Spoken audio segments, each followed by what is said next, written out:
name is Amanda, and if someone had told me that one of the most transformative chapters of my life would start with two simple words, I do, I would have laughed it off. My marriage, to me, was a promise. A promise to be there for someone through thick and thin. A vow to put another human being's happiness beside your own. When I met Mark, I thought he was the one with whom I'd fulfill these promises. God, how wrong I was. The day was perfect. The reflection showed a happy woman, hopeful and in love. My mother's eyes welled up with tears as she looked at me. "You look beautiful, Amanda," she said, trying to keep her voice steady. "Thank you, Mom. This feels like a dream," I replied, my own eyes mirroring her emotion. The ceremony was set in a beautiful garden, the sun shining just enough to make everything look ethereal. As I walked down the aisle, Mark looked up and smiled, but something in his eyes didn't sit right with me. It was as though he wasn't smiling at me, but at a price he was about to claim. Then came the moment to exchange vows. Mark was charismatic as ever, declaring his promises with conviction. But when it was my turn and I looked into the crowd of family and friends, my eyes met Elizabeth, Mark's mother. She stared at me with a peculiar coldness, a hint of contempt that chilled me. I stumbled on my words, but managed to get through the vows, attributing her gaze to wedding nerves or some intergenerational tension. At the reception, I thought the formalities would dissolve any awkwardness. But Elizabeth was just warming up. During her toast, she managed to articulate each word in such a way that it felt like a double-edged sword. Elizabeth. "It's an interesting match," she began, lifting her champagne glass. "My Mark is a special boy, deserving of the very best. We welcome Amanda into the family, hopeful that she will grow into the role she has now taken on." The room clapped, but the air felt thick with unspoken words. Feeling awkward, I looked at Mark, hoping he'd come to my defense, or at least acknowledge the elephant in the room. He glanced back at me, lifted his shoulders in a half-hearted shrug, and mouthed, "Mark, Mom will be Mom." And there it was, the pattern that would define my life for the next few months. Little did I know that this was not just a single awkward event, but a preamble to a constant onslaught. Mark's inability to stand up for me, or even acknowledge the wrongs committed by his mother, set the stage for what became not just a troubled marriage, but a battleground. Elizabeth's veiled insults and passive-aggressive behavior were just the beginning, and Mark's complicit attitude was the invisible armor that protected her. As I reflect on that day, I wish I had understood the signs. But sometimes the fog of love and hope blinds us to the glaring red flags waving right in our faces. Yet every story has its twists and turns, and I was about to take control of the narrative. The wedding was over, the rice was thrown, and the pictures were taken. Life was supposed to move to its next natural chapter. At least, that's what I had in mind. This my house, a charming Victorian with large windows and a cozy fireplace, was the canvas upon which I had planned to paint this next chapter. It was a house that had seen me grow from my teenage years to adulthood. The walls were familiar. They were part of my history. Mark moved in, and for a moment, everything felt like it was falling into place. We laughed, we shared, we loved, but the serenity was short-lived. No sooner had the wedding pictures found their place on the mantel than Elizabeth made her entrance. Her grand, sweeping, uninvited entrance. "Darling, what a cozy little place you've got here," she said on her first visit, her eyes scanning every inch of the space as if looking for something to criticize. I forced a smile and welcomed her, offering tea and snacks. "I've spent years making this place feel like home," I responded, my voice tinged with pride. Elizabeth smiled, a facade so plastic, it could be sold as a Barbie accessory. "Oh, it certainly has that DIY charm," she said. The words were right, but the tone was all wrong. "Mom's got an eye for detail. Just with Zika chef placers. She knows what she likes." He chuckled, watching our exchange with amusement. 6 weeks passed, and Elizabeth's visits became more frequent. Each time she came armed with her repertoire of snide comments and backhanded compliments. "My, are these the curtains you chose? They look so quaint," she said during one visit, her fingers brushing against the fabric as if it would disintegrate upon touch. I clenched my fists to maintain composure. "Yes, they were hand-sewn by a local artisan. I wanted something unique for the house," I responded. "Mom has a particular taste. He stepped in, but not in the way I had hoped." Being yourself seemed to involve dissecting my self-esteem layer by layer. And what irked me more was Mark's laissez-faire attitude, his unwillingness to acknowledge that his mother was planting seeds of discord in what was supposed to be our sanctuary. Each visit was like a storm, coming unannounced, ravaging the peace, and leaving a trail of emotional chaos in its wake. It wasn't just the snide remarks about the house. It was the undermining of my choices, my tastes, my essence. And every time I looked to Mark for support, for a sign that he saw what was happening, he chose to be a bystander in his own life, leaving me to fend for myself in the jungle his mother had created. I couldn't help but think that a home should be a haven, a place where love and respect flourished. Yet here I was, in the house that was supposed to symbolize the start of our new life, walking on eggshells, trying to weather the storm that had swept into my life in the form of my new mother-in-law. Seeing with Mark's complacency and Elizabeth's increasing hostility, I found myself wondering if this jungle would ever turn into the sanctuary I had envisioned. It became clear that the real work of marriage wasn't about love, it was about survival. And survive I would. I marched on, and although the atmosphere in the house was far from perfect, it was tolerable, at least on the surface. Life has a way of giving you brief moments of reprieve before throwing another curveball your way. For me, that curveball came disguised as a simple piece of paper, my parents' will. Both my parents were aging, and they had always been candid about their plans for the future. They had worked hard all their lives to secure a comfortable retirement and to leave something behind for their children. The crown jewel was the house, an asset worth $1,200,000, which they had decided to bequeath to me. When I mentioned this casually to Mark one evening over dinner, his interest was piqued in a way I'd never seen before. Mark, wow, the house is worth that much? When are your parents planning to finalize the will? It's about the love and effort my parents put into building this life. I find it unsettling that your first question is about when they'll finalize the will.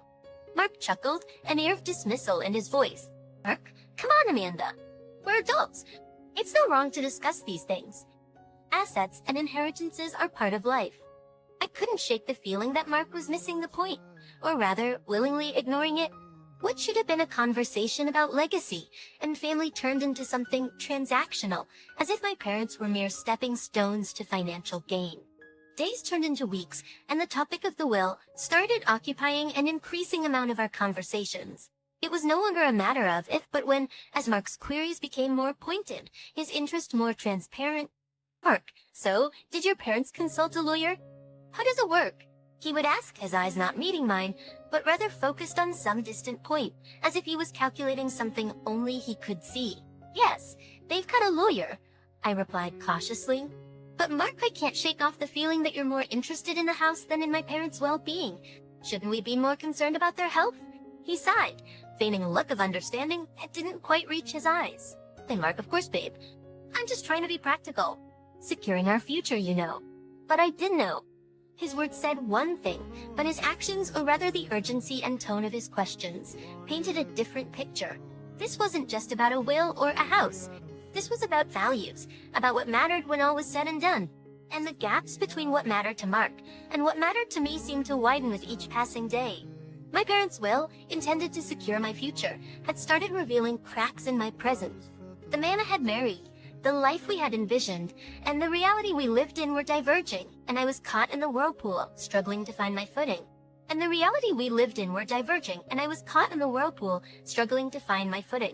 As the weight of these realizations settled in, I couldn't help but feel that another storm was brewing, one that would either break me or be the making of me.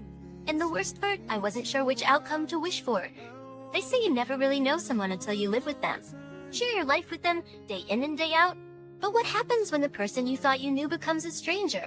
The home you built together becomes a battlefield, and your sanctuary turns into a prison? You reach a breaking point, a moment when you have to decide whether to adapt or revolt. For me, that moment came on a regular weekday evening, one indistinguishable from the others except for the seismic shift it would cause in my life. It was another family dinner, one of those tense affairs where you can feel the weight of every unspoken grievance hanging in the air like fog. Elizabeth was visiting again. She had her usual arsenal of passive-aggressive comments at the ready. This evening, however, the conversation took a turn for the worse. We were discussing the new renovations my parents were planning for the house. I was excited. They wanted to add a beautiful garden deck, an extension of the love and labor they had poured into the house over the years. Elizabeth cut into the conversation with surgical precision. Well, I do hope they have the sense to consult their future heir before making any drastic changes. Right, Mark? Mark nodded, his face devoid of emotion. Well, it is an asset that will eventually come to us. Might as well have a say in it. I felt my stomach turn. Are you seriously discussing my parents' house as though it's already yours? As if they don't have the right to do with it as they please. Mark's eyes flashed. A warning sign I had learned to recognize, but never quite knew how to diffuse. It sounds more like entitlement than smart decision-making to me. That's when it happened. Mike slammed his hand on the table, his face red with a rage I had never seen before, and spat out, "You have no idea what you're talking about." I was stunned into silence. The air thickened with tension, heavy and stifling. Finally finding my voice, I uttered the words that had been simmering inside me, unspoken but ever present. If you ever think that I don't deserve my family's legacy, then let me tell you this. You don't deserve to be a part of it, or a part of my life. There was a deadly silence, broken only by the clinking of Elizabeth's fork against her plate. She had won, or so she thought. Mark looked at me, his eyes still aflame, but now tinged with something else. Realization, perhaps, or regret. But it was too late for either. The Rubicon was crossed, and there was no going back. The straw that broke the camel's back. This was my breaking point. The straw that broke the camel's back. Whatever love, whatever commitment I once felt, was now dwarfed by a newfound realization. I was in this alone. My husband, the man who had vowed to stand by me, was now my adversary, and his mother, the puppeteer pulling at the strings. In that moment, I knew that drastic measures were needed. If my marriage was a battlefield, it was time to arm myself for the fight that was coming. And arm myself. They say the truth will set you free, but first, it'll piss you off. Nothing could be closer to my reality as I moved through the subsequent days. The initial shock of Mark's outburst and the blatant entitlement both he and Elizabeth felt toward my family's legacy led me to reassess my situation with newfound clarity. The rose-colored glasses were off, replaced by a stark lens that focused on self-preservation. It was time for action, time to unveil the truth. The first step was to consult a divorce attorney. My marriage was a sinking ship, and I needed to ensure that I had a lifeboat ready for my escape. Given your situation, you have a strong case for a substantial settlement. It's also important to document instances of abuse. Should it come to that for first, then use... I nodded. Thank you. It's unfortunate it has come to this, but I need to protect myself and my family's legacy. The next piece of the puzzle was confronting Mark, not with emotions but with irrefutable facts. I waited for an opportune moment, one where we were both in the confines of what used to be our home. He sat on the couch, engrossed in some TV show, seemingly oblivious to the storm that was brewing. "Mark, we need to talk. This can't go on any longer." Donald Marston! Our complaints about how we don't understand you. Actually, I paused, gathering the courage for the confrontation. This is about how you don't understand the gravity of your actions. I consulted a divorce attorney. I'm prepared to end this if things don't change drastically. For a moment, he looked like he'd been slapped. This is the invoice for the consultation. Is still there, loving? I placed the paper on the coffee table between us. His eyes scanned the document, and I could see the gears turning in his head. Autumn, what of that? Well, that's it, huh? You're willing to throw everything away. I sighed. No, Mark. You threw it away when you decided that my family's legacy was more important than our marriage. I'm just picking up the pieces. Just then, the doorbell rang, and as if on cue, Elizabeth waltzed in. It seems your daughter-in-law is contemplating divorce. He sneered, still unable to fully accept the situation. Wonder was... She chuckled. Oh, she wouldn't dare. I stood up, facing both of them. Actually, I would. Here's where the line is drawn. Either this marriage undergoes a drastic change, starting with both of you respecting me and my family, or it's over. It was as if the scales fell from their eyes. For the first time, they saw me not as an accessory to their ambitions, but as a person with her own will and agency. Whether it was the legal document, the unyielding determination in my eyes, or the dawning realization that their house of cards was about to topple, something clicked. They knew I was serious. Unveiling the truth was a double-edged sword. While it shattered the illusions that held my dysfunctional marriage together, it also set me free from the gaslighting, the emotional abuse, and the soul-crushing entitlement that Mark and Elizabeth had displayed. As I looked at their faces, contorted with a mix of disbelief and realization, I knew that the battle was far from over. But this was a start, and sometimes that's all you need to turn the tide. In the days leading up to the court hearing, I experienced a whirlpool of emotions.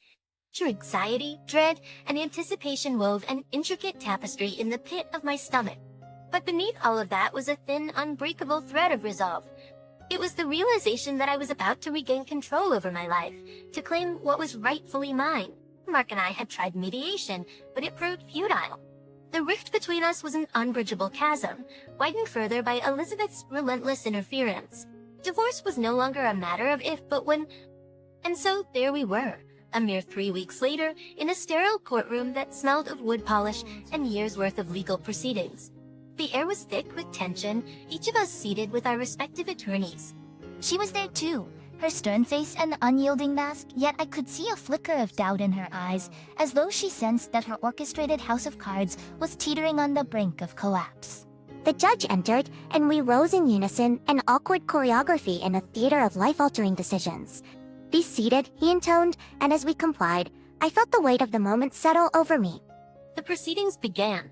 Mark's attorney, a tall, self-assured man, argued that our marriage was irreparably damaged due to irreconcilable differences, conveniently skirting around the real issues of entitlement and abuse.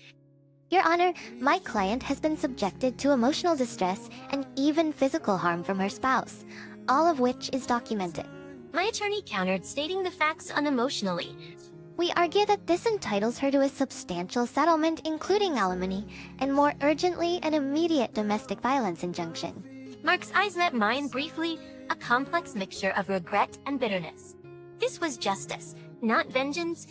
Given the evidence presented, including documented instances of abuse, I'm inclined to award Mrs. Amanda a domestic violence settlement amounting to $50,000.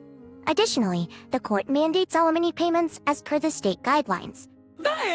So we should breastplast das vermeinte just by... Mark's attorney began, only to be silenced by the judge's raised hand. And really... The decision is final, he said, closing the case file as if sealing our fates. As we exited the courtroom, Mark walked up to me, his face asheny. That's it worth it, Amanda? Chris? Face looking him in the eyes, I replied, "Me. What we had was built on falsehoods and entitlement. If standing up for myself means destroying that, then yes, it's worth it. You think you've won, but life has a way of coming full circle." Smiling, I turned to her. "Then, let's hope for your sake, that it's a circle of respect and decency next time. Goodbye, Elizabeth." As I walked away, my heels clicking against the linoleum floor, a sense of surreal calm washed over me. Yes, the marriage was over, but my life was just beginning. For years, I had allowed myself to be manipulated, belittled, and disrespected. But that chapter was closed now. The courtroom had delivered more than legal justice. It had given me my freedom, my agency, and most importantly, the satisfaction of knowing that I had stood up against the tidal wave of entitlement and abuse and emerged intact. It was messy, complicated, and fraught with struggle. But it was also liberating. And sometimes that's the most we can ask for. Sometimes, revenge isn't about getting even. It's about setting things right. As I walked out of that courthouse, documents in hand, I felt lighter than I had in years. The domestic violence settlement and the alimony were just financial aspects of a much larger victory, the restoration of my self-worth. Of course, there was a smug satisfaction in knowing that Mark and Elizabeth were paying the price for their abhorrent behavior, but the true prize was my newfound freedom. Soon after the divorce, I focused on rebuilding my life. Because my job, which had taken a back seat during the emotional turbulence, was now a source of fulfillment. My parents, despite their advanced age, found renewed hope in seeing their daughter reclaim her happiness. One day, as I was savoring a cup of coffee in my sunlit kitchen, the doorbell rang. It was a courier, delivering a legal document. A tick grass to you. My parents had made it official, leaving the $1,200,000 home to me, free and clear of any influence from Mark or his viper of a mother. But the sweetest part of it all, Mark and Elizabeth found out about the will through mutual friends. They had the gall to show up at my doorstep, a united front of folky's civility and poorly disguised greed. "May we come in?" Mark asked, his voice as slippery as ever. "Not on your life," I responded, savoring the incredulity that spread across their faces. "What do you want?" Mark cleared his throat. "We heard about the will. Look, Amanda, let's be rational adults about this. Don't Eva deserve a portion, given her history?" Elizabeth chimed in. "She can't possibly need all that space and money. You should do the right thing." I couldn't help but laugh. "It's the right thing? Let me clarify something for you both. The right thing is to honor my parents' wishes, which are that their hard-earned legacy stays within the family. You two have no part in that, but smeared. You'll regret this. No, Mark, I said, locking eyes with him. The only regret I have is not doing this sooner. And with that, I closed the door, both literally and metaphorically, on the chapter of my life that had caused me so much pain. I won't say that life became a fairy tale after that, for life seldom is. But there was a poetic justice in knowing that the very thing Mark and Elizabeth had tried to take from me became the instrument of their undoing. They say living well is the best revenge, and as I stood in a home that was rightfully mine, surrounded by love and freed from the shackles of a toxic relationship, I knew I had achieved just that. In the end, revenge wasn't about lowering myself to their level. It was about rising above, taking back my power, and refusing to be a pawn in someone else's twisted game. The house, the settlement, the alimony. As I looked out of my window, the sunlight streaming through the glass, I felt grateful for the hard lessons, the brutal wake-up calls, and even for the pain. Because they led me to where I am today, a place of empowerment and self-love. So yes, in a way, this is a revenge story, but not in the way you might think. It's a story of reclaiming what was lost, of turning the tables, and most importantly, of rediscovering myself. And that, I think, is the sweetest revenge story I've ever heard.